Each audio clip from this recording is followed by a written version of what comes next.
Hello, Cooper Glover 1972, back with another video with, I think it was 61 we're at now.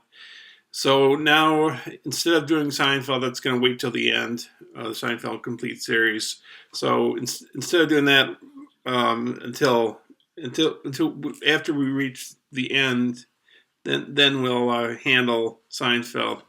So uh, so we'll tackle the boxes first. So I'm going to show you the movies in the boxes. So, anyways, this is the first box, and there's a lot of movies in each box. So it's probably going to be more than one part to each box. So this first box, probably the other three is going to have multiple parts, I would say. One box that I did a while back, it was Criterion's. Um, so I've covered all the Criterions in the boxes, like I said in previous videos. So that particular box might not take as long to get through as these other ones will. Who knows, but we'll see. So anyways, this is a film that a friend of mine was in. It's a trauma movie. It's called Terror Firmer. I think it has more than one version of this. I'm not sure. And yeah, so I think there's behind the scenes stuff. I think there's a lot of special features to this. So it's Terra Firma from Trauma. And Trauma also has their own film festival. I think they hold it in Utah at the same time as the Sundance. It's called Trauma Dance. A lot of those film festivals around Sundance call themselves something dance, like Slam Dance and Moon Dance. I hear Slam Dance is a really good one, because I've heard like Sundance has become more Hollywoodish, if you will, and Slam Dance is more grounded in the independent world. But anyways, this is one of their trauma dance festivals, and I think anybody who submits to these trauma dance festivals will get their film accepted. I think that's the case. So, anyways, maybe not. I'm not sure on that. But you can look it up on Google and see what their qualifications are. This is a film that is said to be a really deep movie. I haven't watched it yet. I think my brother watched it. I don't know, maybe if he did. My friend watched it. I think it requires multiple viewings. Donnie Darko with Jake Gyllenhaal.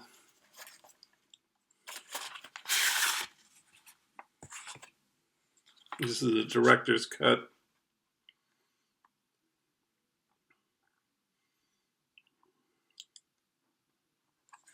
It's a cult movie, I believe.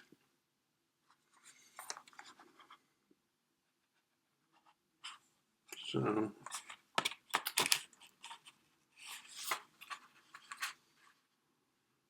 Drew Barrymore's in this. Maggie Gyllenhaal's in this. Catherine Ross. I wonder if she's the woman that was in The Graduate. I'm not sure. If you know, go make a comment down there. Patrick Swayze and Noah Wyle, huh? So this is this next movie.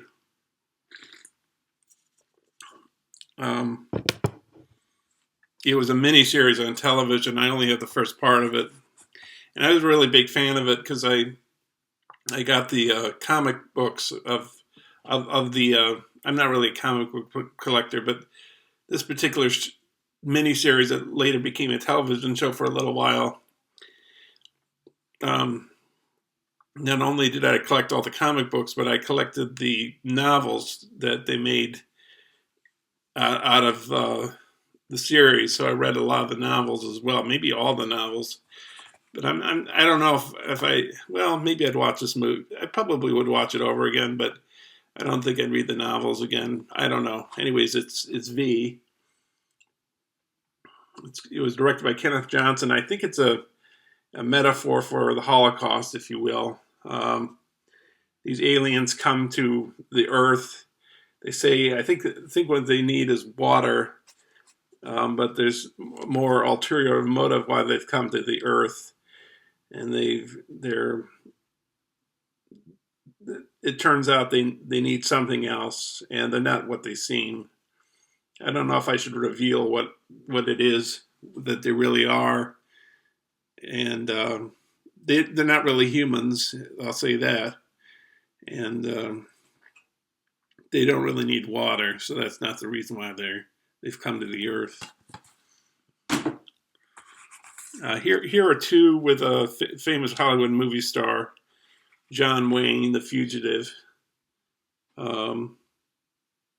It has two other movies.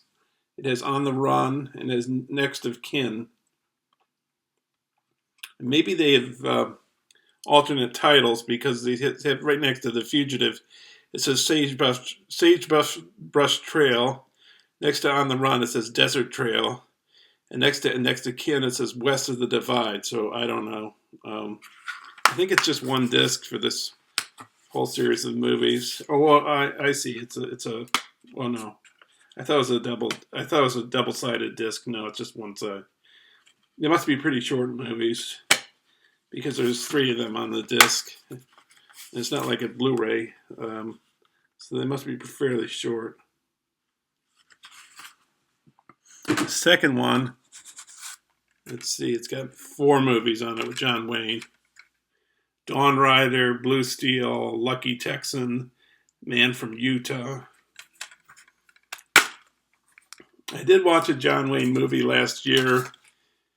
I gave a whole bunch of John Wayne movies to my cousin because he likes the outdoors and he likes westerns a lot, and I thought it'd be a nice gesture to give him some John Wayne films.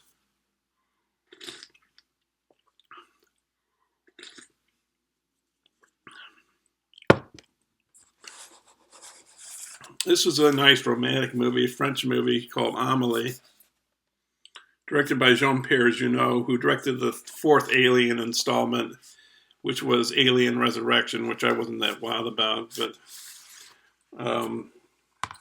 he also directed Delicatessen, which I hear is good.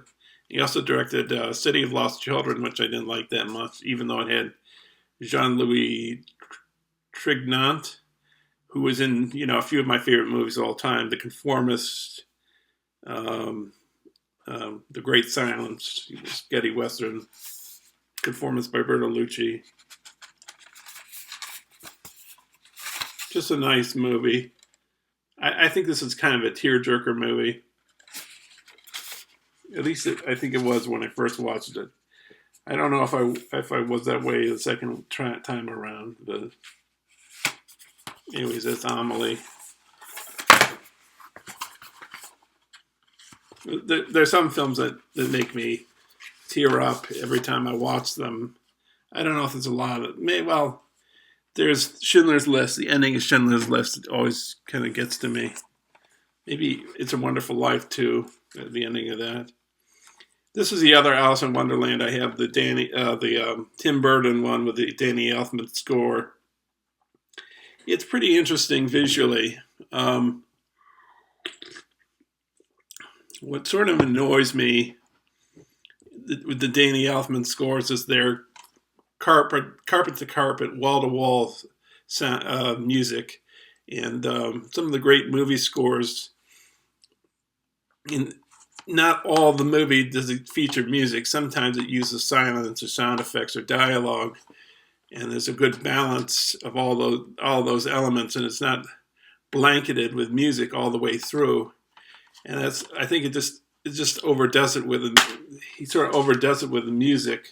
There's nothing in here. There's just the DVD. But visually, it's kind of interesting. The music's not bad necessarily, but it's a little bit too much. This is a movie with Kate Beckinsale, Scott Speedman, Underworld, which is vampires, I think. It's just like a fun movie. Yeah, vampires. It's got a director and writer commentary, technical commentary, creature effects featurette, music video, Finch, Worms of the Earth, making of Underworld, sights and sounds of featurette, stunts, featurette, storyboard comparison, bonus trailers, and TV spots. I haven't watched this for quite some time. I don't know if I watched the whole thing. And then here's Ghosts of Mars by John Carpenter, which I think I heard was not that fantastic a movie, but some of these films I have here are because I can get them real cheap or free, so why not, you know?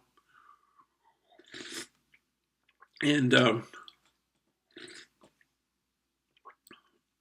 I like watching bad movies too, or amusingly cheesy movies. Well, not all cheesy movies, some of them maybe, but I don't even really know what this is about. I think it's a horror movie on Mars, I guess. Maybe even though the reviews are bad, I guess their new reviews are bad. When I see it, maybe I'll have a different opinion. I can't really go by the reviews really, because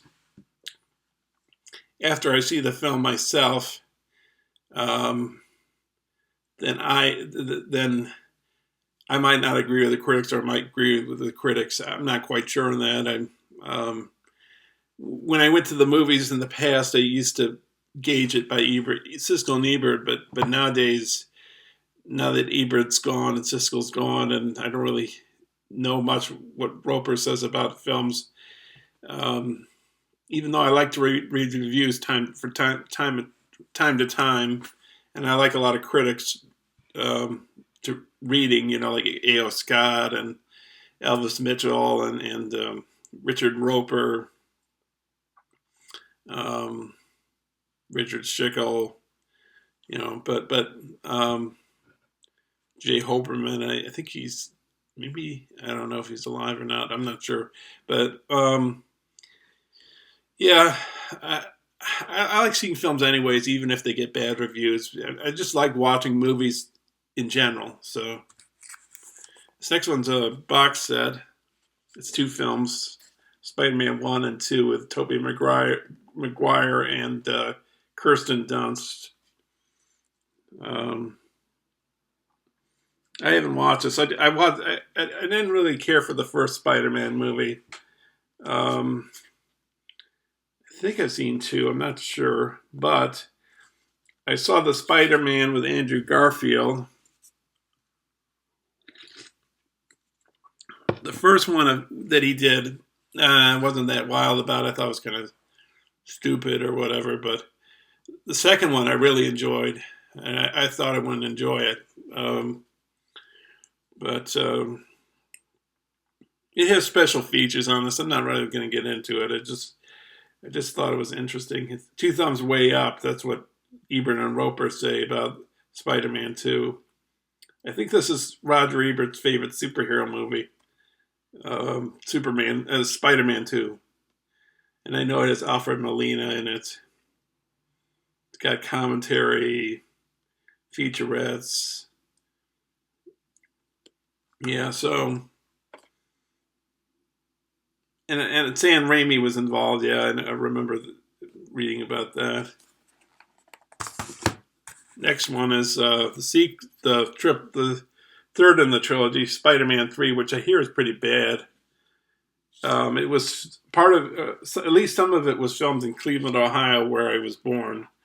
I lived in Cleveland for the first 12 years of my life, and I guess it shows some of that. It has, what's his name in it? The guy from Sideways. What's his name? Well, James Franco, I didn't know that. Thomas Hayden Church, yes. And Topher Grace, I think, is in this too. Not mistaken, yeah. So, I'd watch this anyways, and it's got some special features on it. Yeah, it says on location in New York and Cleveland. So I think they shot in Cleveland to save some money. So that's Spider-Man 3. This is an erotic movie. I just got this at the horror convention. It's a rated X movie, The Oral Generation. I don't think I'll show the other side. I think this is enough. So,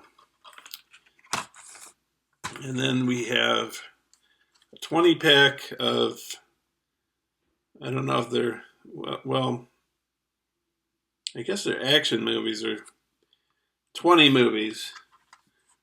One of them features Keanu Reeves and Kiefer Sutherland and Brotherhood of Justice, and they got a whole bunch of other ones. People I've never heard of, like Michael Rooker and Das Rutan, The Eliminator, South Bronx Heroes, Loaded, Nightmare, Bitter Creek, Air Ross 2, Once a Thief. That's John Woo, I guess. Honor, Contract, Air Boss, Men with Guns, Spencer, Con Games, Crash Dive, Tunnel Vision, Neon Jungle, Airborne. I just bought this because you get a whole bunch of movies for a cheap cost. I'm pretty sure that maybe they're not. Well, I shouldn't say pretty sure. I haven't seen them, but maybe they're not all that great. I'm not sure. We'll see I'll see when I watch these. But I thought it was a good deal. I think it was something like $5 for 20 films. You can't beat that. And maybe I'll enjoy some of these. So, but I just like the fact that I can get 20 films for just a cheap price, and they look kind of interesting. I shouldn't say they don't. They don't. And then I have another one. This is 10 movies, sci-fi pack. It's got I mentioned I showed a David Cronenberg video on one of my previous videos, and I mentioned that I had Existence, and this is where it is. I didn't show Existence with the other Cronenberg movies, but this is where it is. It also has the Final Encounter, War of the Worlds 2, War of the Worlds 2, The Next Wave, Invasion of the Pod People, Killer Deal, Monster, Cyber Stalking, Apocalypse, Adrenaline, Convicts. So, yeah, and they're just on 2 discs, so you get 5 movies. I think it's 5 on each. Yeah, and let me take a look at this one. Yeah, you get 1, 2, 3, 4, 5 on that one, 5 on that one, 5 on that one, 5 on that one. Yeah, 5 each, so that's a total of 4 discs. So those are 2 multiple series of films. Oh, I haven't even undid the wrapping of this, but it's Far From Heaven with Julianne Moore, Dennis Quaid, and Dennis Haysbert. I think this might have been influenced by Douglas Sirk's films from the 50s. Maybe I'm wrong on this. Maybe it's a remake of the Douglas Sirk movies. This is a Todd Haynes film, so maybe I'm wrong on that. One of the filmmakers I have in my collection is Fassbender, and he was influenced at a certain point in his career from making Douglas Sirk films, and I don't know if Todd Haynes was influenced by Fassbender or not. If you know, put your comments down there. Let me know. Next, we have a film that was made by Spike Lee. There's a special edition that came out. I don't know if I'll buy it at a certain point, but I bought the book that covers the making of this movie, and it has a script as well. It's Malcolm X. This one's just the film, and yeah, just the film. I don't know if there's a trailer on here, but really good movie. I haven't watched it. I saw it in the theaters. I don't know if I've ever watched my actual copy. They actually went into Mecca to shoot some of this. I think in order to go into Mecca, you have to be Muslim. I'm not sure on that. But, and there's another thing about this movie. I think it's like, what's the length of this movie? 201 minutes. Yeah, that's 60, 70, 80. Yeah, it's over 3 hours long.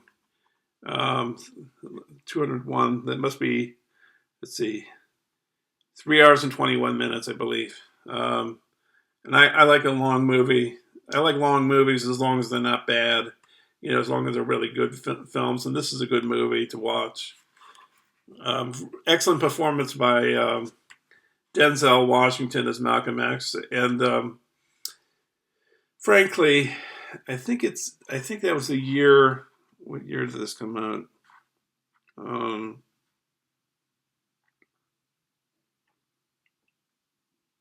1992. I can't remember.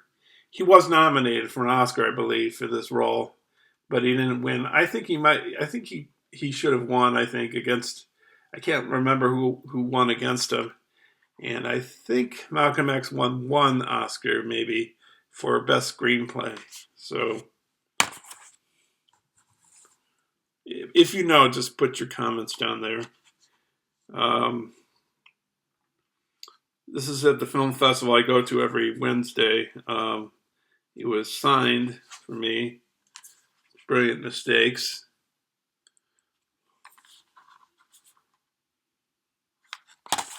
Then we have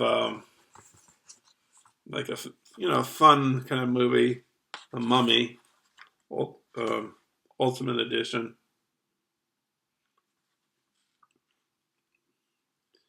This one is a commentary by director Stephen Sommers and editor Bob Duxey. Commentary with actor Brendan Fraser. Commentary with actors Oded Fehr, Kevin J. O'Connor, and Arnold Vosloo. Building a Better Mummy documentary, Egyptology 101. Second disc is deleted scenes, visual special effects, storyboard to final film comparison, photograph montage, Pharaoh lineage, theatrical trailers, a Mummy Returns trailer, highlights on the Mummy Returns. It's got a DVD-ROM, but I don't have connections to DVD-ROMs. This is a movie. Maybe I've seen some of it on TV.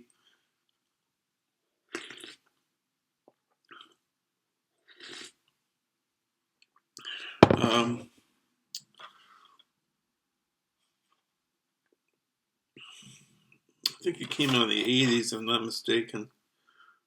I